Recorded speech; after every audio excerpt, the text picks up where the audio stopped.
আমি তোকে নিমন্ত্রণ করতে এসেছিলাম, কিন্তু তোর সাথে কথা বলে কোনো লাভ নেই।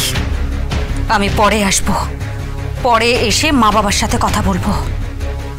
আর হ্যাঁ, বিয়ে যখন হয়েছে ভাত কাপড় হবে।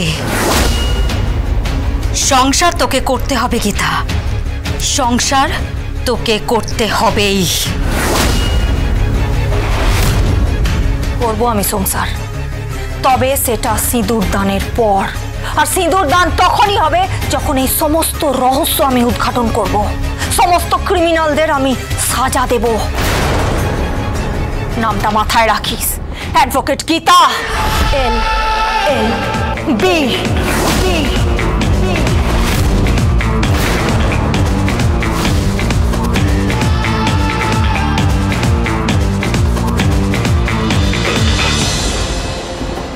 বিয়েতে যা ঘটেছে ঘটেছে, তাই নিয়ে আমাদের অনেক কটাক্ষ, অনেক বিদ্রুপ শুনতে হয়েছে।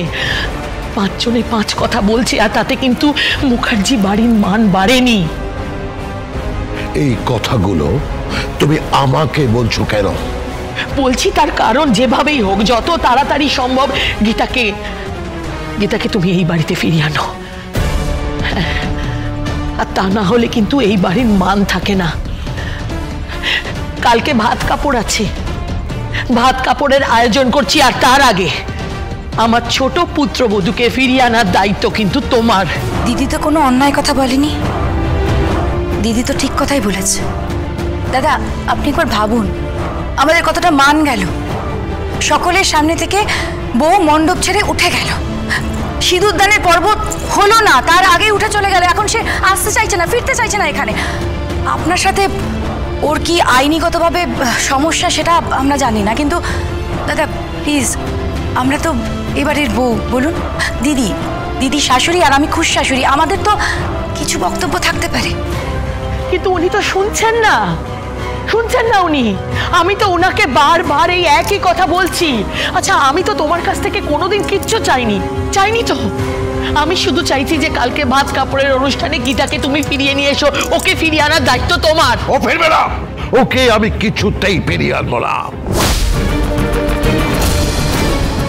আমি চাই না যে গীতা, অ্যাডভোকেট গীতা LLB আমার বাড়িতে বসে আমার নাকের ডগায় আমার বিরুদ্ধে একের পর এক কেস করবে। আমি চাই না ওই মেয়েটা, ওই কলোনির মেয়েটা, ওই গণেশ উকিলের মেয়েটা এই পরিবারের পুত্রবধূ হোক। আমি সেটা চাই না, বুঝতে পারছ? দরকার পড়লে আমি স্বস্তিকের অন্যত্র বিয়ে দেবো, কিন্তু এই বিয়ে আমি কিছুতেই মানব না।